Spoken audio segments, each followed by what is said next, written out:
మహాగణాధిపతయే నమః. ఓం గురుభ్యో నమః. ఓం శ్రీమాత్రే నమః. పరమేశ్వర స్వరూపమైనటువంటి జ్యోతిష, వాస్తు మరియు ఇతర అనేకమైనటువంటి శాస్త్రములను మనకు అందించినటువంటి మహర్షులకి నమస్కారం. హయగ్రీవ హయగ్రీవ హయగ్రీవేతి యో వదేత్ తస్య నిస్సరతే వాణి జహ్నుకన్యా ప్రవాహవత్. అరుణాం కరుణాతరంగితాక్షీం ధృతపాశాంకుశపుష్పబాణచాపాం అనిమాదిభిరావృతాం మయూకైః అహమిత్యేవ విభావయే భవానీం. శ్రీమాత్రే నమః. ప్రేక్షకులకి ఆ లలితాంబిక అమ్మవారి యొక్క అనుగ్రహం పరిపూర్ణంగా కలగాలని మనస్ఫూర్తిగా కోరుకుంటూ మనం ఈరోజు గురువు యొక్క మార్పు, మనకి మేజర్ ప్లానెట్స్ అయినటువంటి రాహు కానీ, కేతు కానీ, గురువు కానీ, శని కానీ మారినప్పుడు మేజర్ చేంజెస్ జరుగుతూ ఉంటాయి. ఆ రకంగా మే 15వ తేదీ నుంచి గురువు వృషభ రాశి నుంచి మిథున రాశిలోకి మారుతున్నాడు. అక్టోబర్ 19వ తేదీ కల్లా మళ్ళీ మారిపోతాడు, కర్కాటకంలోకి మారిపోయి నవంబర్ 12వ తేదీ నుంచి మళ్ళీ వక్రించుకుంటూ కర్కాటకంలో వక్రగతి ప్రారంభమై మనకి మిథునంలోకి రావడం జరుగుతుంది. ఈ సంవత్సరం యొక్క గొప్పతనం ఏమిటంటే ఎప్పుడూ కూడా చాలా రేర్గా జరుగుతాయి ఇవి. ఒకే సంవత్సరంలో అంటే విశ్వవసునామ సంవత్సరంలో 3 రాసులు మారుతున్నాడు గురువు. దీనివల్ల కలిగే ఫలితాలు ఏమిటనేది నేను మీకు ఎండింగ్లో చెప్తాను. ఏ లగ్నం లేదా ఏ రాశి వారు చెప్పేసుకున్న తర్వాత సో వీడియో ఎండింగ్ వరకు చూడండి. అయితే ఈ విషయాలు చెప్తుంది నేనైనప్పటికీ కూడా చెప్పిస్తుంది సాక్షాత్ లలిత అమ్మవారిగా భావిస్తూ ఒక్కొక్క లగ్నం గురించి మనం తెలుసుకుందాం. తులాలగ్నము, తులారాశి. తులవారికి కనుక చూసుకున్నట్లయితే ఈ లగ్నానికి కూడా గురువు పాపే.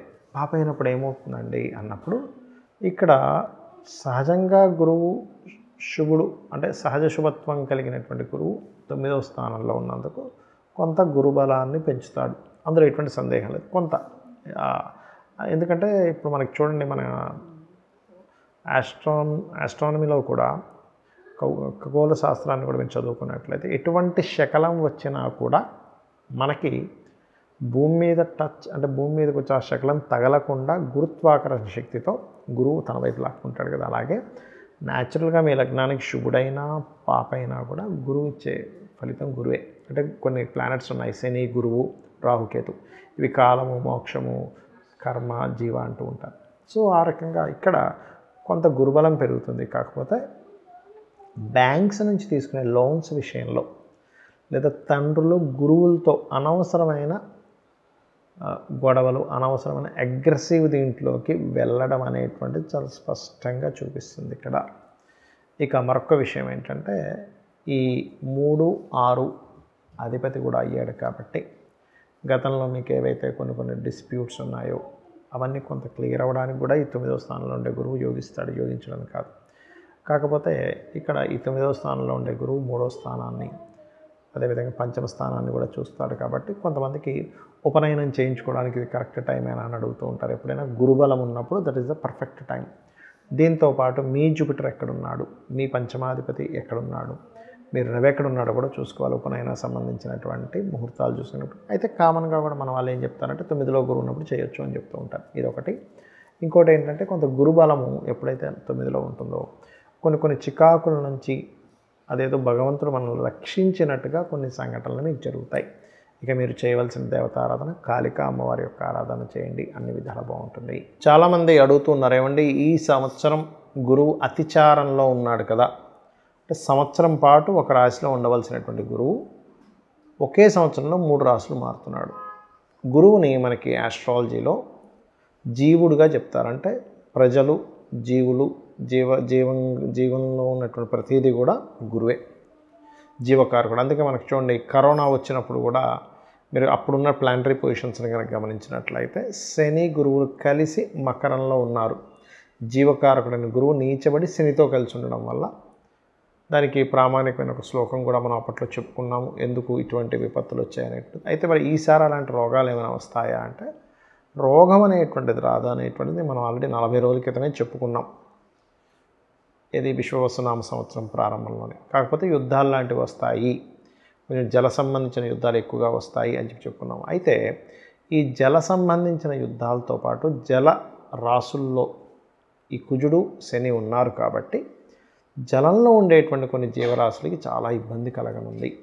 జల యుద్ధాల మూలంగా కావచ్చు, అణుబాంబు పేలడం వల్ల కావచ్చు, చలనంలో ఉండేటువంటివి చాలా మటుకు ఇబ్బంది అవుతుంది. అదేవిధంగా గురువు ఎప్పుడైతే 3 రాసులు మారుతున్నాడో, అంటే వృషభం నుంచి మళ్ళీ మిథునం నుంచి మళ్ళీ కర్కాటకం, మళ్ళీ వెనక్కి రావడం అంటే ఏమిటి, జీవుల యొక్క మార్పుల్ని చూపిస్తుంది. అంటే ఒక యుద్ధ సంబంధించినటువంటి ప్రభావం వల్ల ఉన్నటువంటి ప్రజలు ఇక్కడ కాదు, ఇక్కడ నుంచి ఇంకో దగ్గరికి వెళ్తే మనం సేఫ్గా ఉంటామేమో అనేటువంటి దాన్ని ఒక సేఫ్ జోన్లోకి వెళ్ళడం.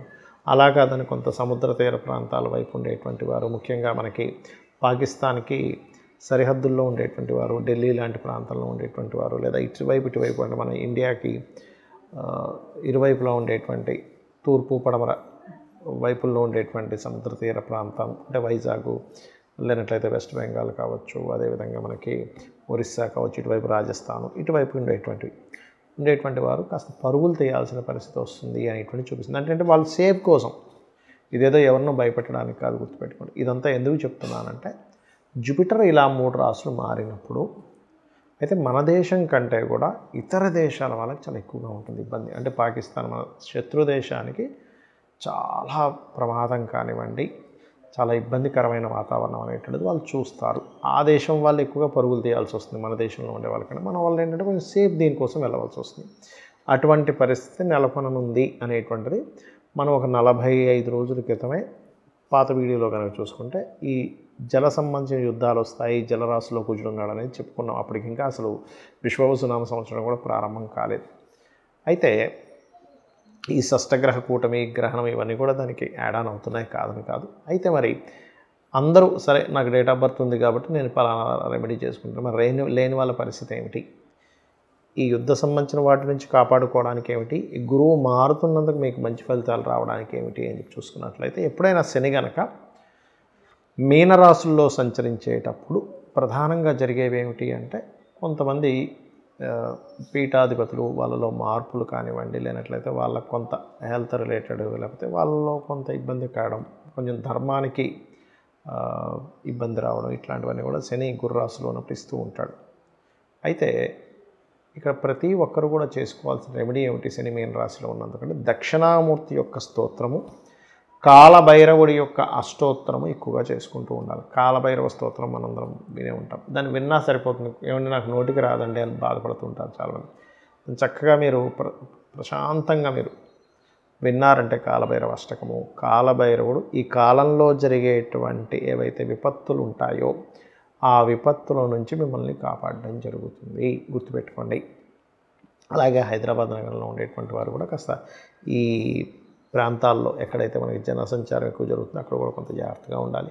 పుణ్యక్షేత్రాలు, అదేవిధంగా ఈ ప్రార్థనా స్థలాల మీద కూడా ఎఫెక్ట్ అనేటువంటిది ఉంది కాబట్టి ప్రార్థనా స్థలానికి వెళ్ళేటువంటి వారు ముఖ్యంగా మంగళవారాలు, గురువారాలు మరింత జాగ్రత్తగా ఉండాలి, గుర్తుపెట్టుకోండి. అదేవిధంగా మరి ఇంకేం రెమెడీస్ చేసుకుంటే బాగుంటుంది అంటే గోవులకి బెల్లం తినిపించడం కానివ్వండి, గురు మంత్రము మీకు గనక మీ గురువుల ద్వారా ఎవరి ద్వారా అయినా మీకు గురుమంత్రం లభించినట్లయితే గురుమంత్ర జపం చేసుకోవడము, దక్షిణామూర్తి స్తోత్రము, దత్తాత్రేయుడి యొక్క చరిత్ర చదువుకోవడము, వీలున్నప్పుడల్లా కూడా కాస్త గురుగ్రహం దగ్గర శనిగ్రహం దగ్గర దీపారాధన చేయడము, గోవులకి బెల్లం తినిపించడము, ఇవి చేయండి.